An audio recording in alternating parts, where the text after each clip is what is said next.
I shouldn't have been there that late. That's the first thought I had when I caught my reflection in her kitchen window. Hair a mess, shirt wrinkled, a little too comfortable in a house that wasn't mine. But she didn't ask me to leave. She never did. Her name was Claire. My best friend's mom. Mid-40s, but you'd never measure her by years. She had that kind of beauty that came from how carefully she carried herself. Hair tied back like she didn't care, but strands always escaped, softening her face. Hands moving with purpose, as if she needed something to keep busy, because standing still made her restless.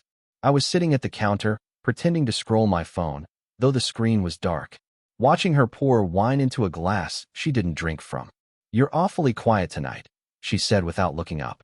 Her voice had that steady calm I both wanted to lean into and run away from. "I talk too much when I'm nervous," I answered, not even sure why I said that out loud. She glanced over. Just a second. But in that second, something passed between us. Not quite a smile, not quite pity. More like she recognized a part of me I didn't mean to show. "Then you must be nervous all the time," she said softly, turning back to the glass. I laughed, too quickly, then stopped. "Maybe." The room was quiet except for the faint hum of the refrigerator. It felt like it shouldn't. Like someone ought to break it. Either me with another nervous joke, or her with the authority of someone twice my age. Instead, the silence thickened, not awkward, but charged. I noticed little things. How her shoulders tensed when she set the glass down too carefully. How her lips parted like she almost said something and then swallowed it. My pulse picked up for reasons I didn't want to admit, even to myself. "I don't know why I let you hang around here," she murmured, still not looking at me. "You drive me insane sometimes." The words hit harder than I expected. Insane. My throat tightened. She said it like half a complaint, half a confession, and I had no idea which half was truer. I pushed my phone aside. My palms felt hot against the counter.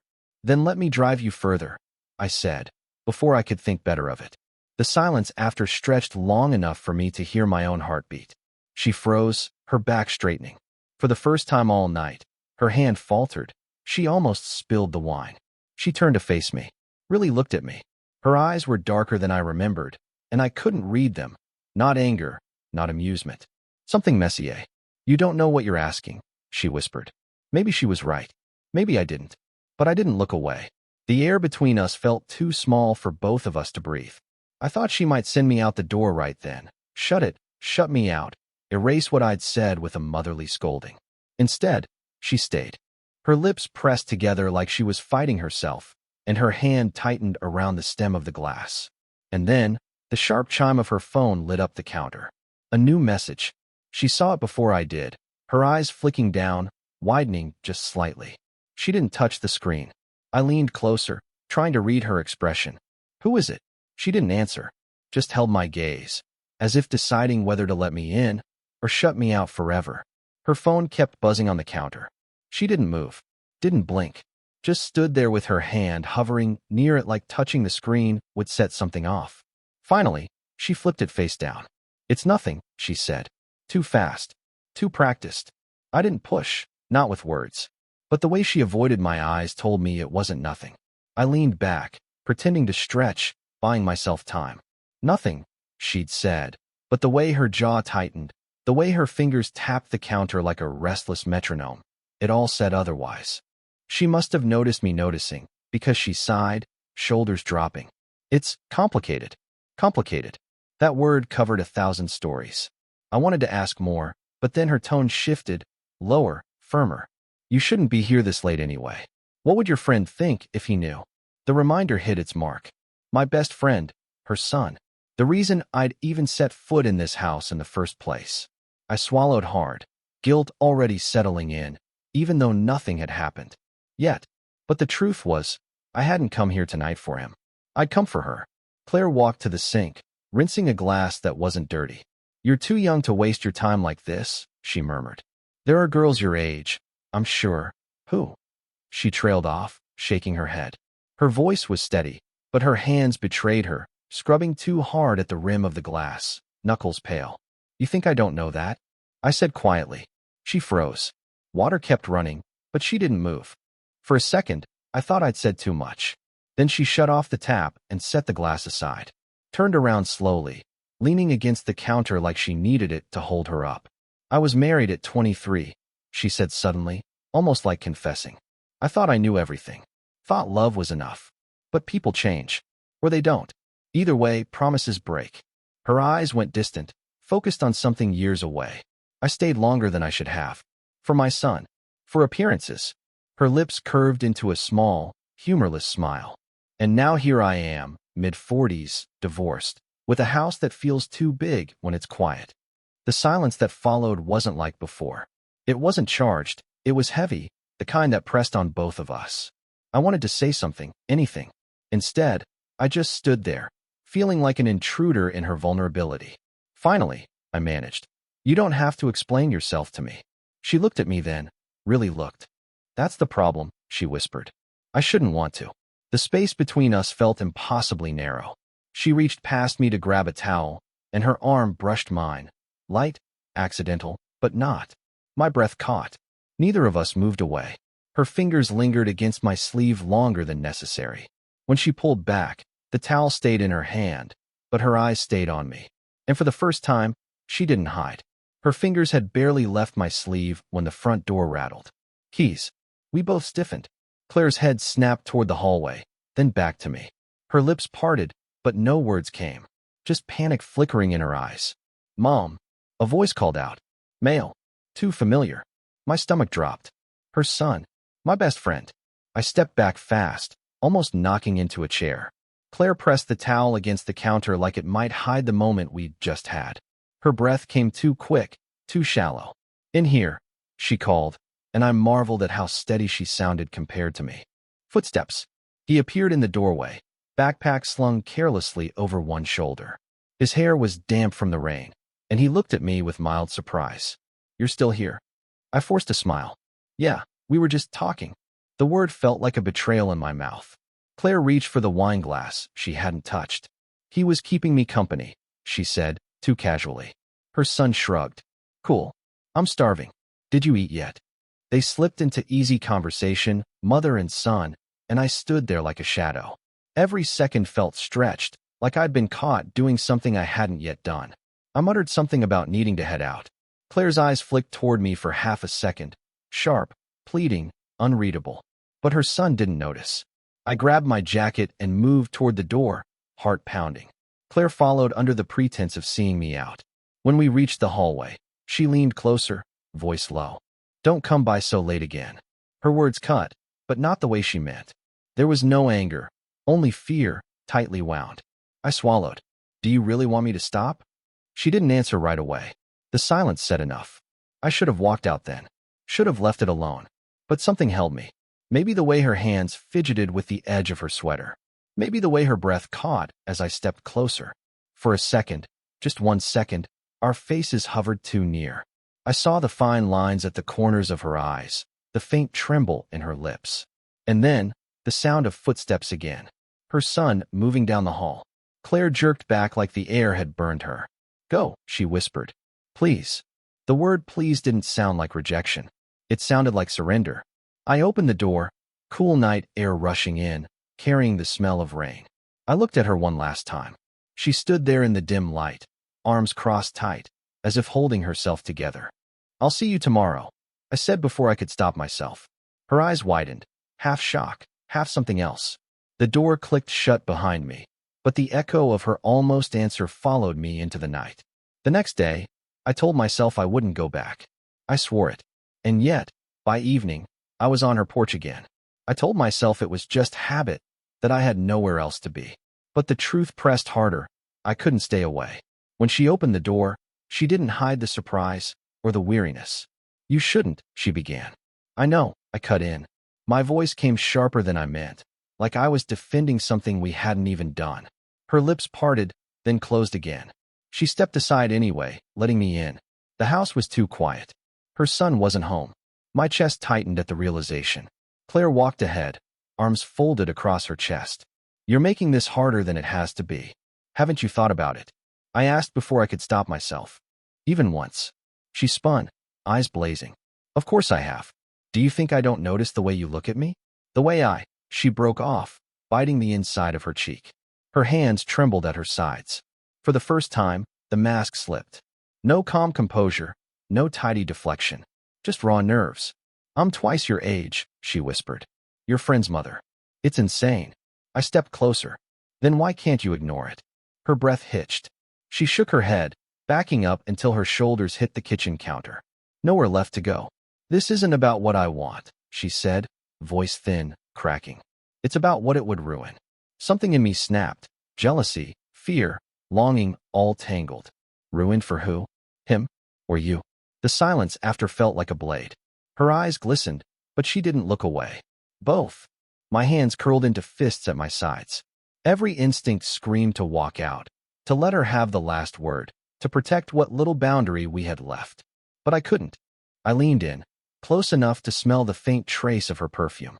"I can't stop thinking about you," I said, voice low, shaking. "And I don't believe you can stop either." Her chest rose and fell, too fast. She lifted a hand as if to push me back, but it hovered in the air instead, fingers trembling just inches from mine. "Don't," she breathed. "Please don't make me choose." We stood there, frozen, breath mingling in the charged silence. I thought I saw her lean forward, just slightly. Or maybe I only wanted to believe it. And then, the sound of a car pulling into the driveway. Tires on gravel. Her son. Claire's eyes widened. Her hand finally pressed against my chest, not pushing hard, just holding me still. "Not now," she whispered. But her voice cracked, and I knew if the car hadn't come, she might not have stopped me at all. The next morning, I tried to pretend it hadn't happened. Pretend I hadn't stood inches from Claire, heart pounding, about to cross a line that couldn't be undone. But pretending didn't work. Not when my phone buzzed with a text I didn't expect. From her son. "Hey, need to talk. At my place. Don't tell my mom." My stomach dropped. When I got there, he was pacing his apartment, restless. He barely looked at me before blurting out, "I think something's up with my mom." I froze. "What do you mean?" "She's different. Distracted. Like she's hiding something." He stopped pacing and looked at me sharp. "And I think it has to do with you." My throat went dry. "Me? You've been over there all the time. More than me, even. Don't act like it's nothing." I scrambled for words. She's just easy to talk to. That's all." He studied me, suspicion clouding his eyes. Then he laughed bitterly. "God, I hope I'm wrong. Last thing I need is finding out my best friend's messing around with my mom." The air left my lungs. He didn't know. Not yet. But the suspicion was there, and suspicion was dangerous. I left as quickly as I could, pulse hammering, guilt pressing hard against my ribs. By evening, I was back on her porch, unable to stop myself. When Claire opened the door, I didn't wait for her to scold me. "He knows," I whispered. Her face went pale. "What?" "Not everything. But he suspects. He said you're different. That it's about me." Her hand flew to her mouth, then dropped. She paced the entryway, shaking her head. "This is exactly why I told you. I couldn't stay away. I cut in. And you didn't send me away either." She stopped pacing. The silence between us felt like glass about to shatter. Then she whispered, almost to herself, "He wasn't supposed to notice." I blinked. "What do you mean?" Her shoulders slumped, like the fight drained out of her. "He's always been blind when it comes to me. Too busy with his own life. I thought I could manage this. Keep it hidden." My chest tightened. "You thought about us? Really?" Her eyes flicked up to mine, full of conflict. Every day. The admission burned through me. Not triumph, not relief. Something sharper, heavier. Because now there was no denying it. "What are we supposed to do?" I asked, my voice almost breaking. She stepped closer, so close I could feel the warmth radiating off her. "We stop. Before it's too late. Before he hates you. Before he hates me." But her hand, traitorous, lifted to my face, fingertips grazing my jaw, lingering in a touch that said the opposite of her words. The front door creaked open. We both turned. Her son stood there, framed in the doorway, staring. He didn't speak at first. He didn't have to. The look on his face, shock, betrayal, disgust, said more than words ever could. Claire's hand dropped from my cheek like it had burned her. "Wait," she said, voice unsteady. "It's not." "Don't," he snapped. His eyes cut to me, sharp and cold. "Tell me this isn't what it looks like." I opened my mouth, but nothing came out. My body wanted to defend her, to take the weight, but the truth stuck in my throat. He laughed, bitter and hollow. "My best friend. My mom. Jesus. Claire stepped forward, trembling. It's not like that. What is it like then? His voice cracked, fury and pain bleeding together. Because from here, it looks like the two people I should trust most decided I'm a fool. Her lips parted, then closed again. She couldn't give him an answer. Neither could I. Finally, I found words, raw and clumsy. It wasn't supposed to happen. He shook his head. But it did. Silence swallowed the room. Claire's shoulders slumped, tears brimming but unshed. I'd never seen her look so small. I ruined it, she whispered. I ruined everything. Her son's jaw tightened. You think I can ever unsee that? You think we just go back to normal? He turned to me then, eyes burning. Get out. My chest ached, but I didn't move. Not yet. My gaze drifted to Claire.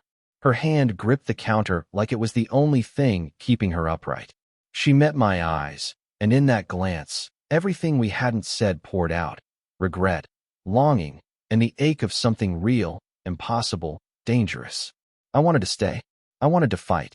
But I also knew staying would only destroy her more. So I nodded, slow, almost imperceptible, and stepped toward the door. Before I left, her son barked, "Don't come back." But Claire's voice cut through, hoarse but steady. "That's not your choice to make." He spun toward her, stunned. She was trembling, but she stood taller now. "I won't pretend I don't care about him," she said, each word heavy with risk. "But I love you. You're my son. Nothing changes that. Nothing." Her son's eyes flickered, anger fighting with heartbreak. He didn't answer. He just stormed down the hall, a door slamming hard enough to shake the frame. The silence that followed was unbearable. I stood there, torn between going after him and staying with her. Claire wiped at her face, forcing a fragile smile that never reached her eyes. "You should go," she whispered. "Not forever. Just for now." I hesitated, wanting to hold her, wanting to erase the hurt I'd caused. But all I could do was nod. At the door, I turned back one last time. She was watching me, arms wrapped around herself, fragile and fierce all at once. Our eyes met, and in that look, we both knew it wasn't over. Not yet. Days passed. I stayed away like she asked, but it felt like walking around with half of myself missing. My phone lit up a dozen times with her name, drafts I never sent, words I couldn't risk. And then, one evening, she texted, "Can you come by? He's not here." I almost didn't, but I went. When she opened the door, she looked tired in a way I hadn't seen before. Not just from sleepless nights, but from carrying too much. "Thank you for coming," she said softly.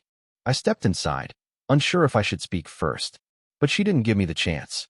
"He won't forgive me," she whispered. "Not yet. Maybe not ever. But he's my son. I'll wait as long as it takes." Her words cut, but they were steady, clear. "And us?" I asked, my voice rough. She closed her eyes, exhaling slow. "Us? I don't know if we get to be anything. Not right now." Silence stretched, fragile and heavy. For once, I didn't try to fill it. Finally, she moved closer, her hand brushing mine. Just a touch. Barely there. "When I said you drove me insane," she murmured, "I meant it. I still mean it. But loving you and losing him, I can't do both." I swallowed hard, the truth settling like a stone in my chest. "So what do we do?" Her eyes softened, and for the first time in days, she smiled. Not bright, not carefree, but real. We wait. We take what we have, this connection, this madness, and we let it breathe. If it's meant to last, it will. Her hand lingered in mine, warm and steady. And in that quiet kitchen, I realized she wasn't letting go of me completely. She was just holding on in a different way. I nodded slow. "Then I'll wait too." We stood there, fingers entwined, saying nothing more. The storm had broken, the damage done, but underneath the wreckage was something fragile, not destroyed, not yet. When I finally left that night, she watched me from the doorway. No promises, no lies, just an understanding. Messy, complicated, impossibly human. And maybe that was enough for now. The story doesn't end with perfection. It ends with two people scarred, seen, and still holding on to something that refuses to die. Speech balloon, did you enjoy the story? Backhand index pointing right, what kind of stories would you like to hear next?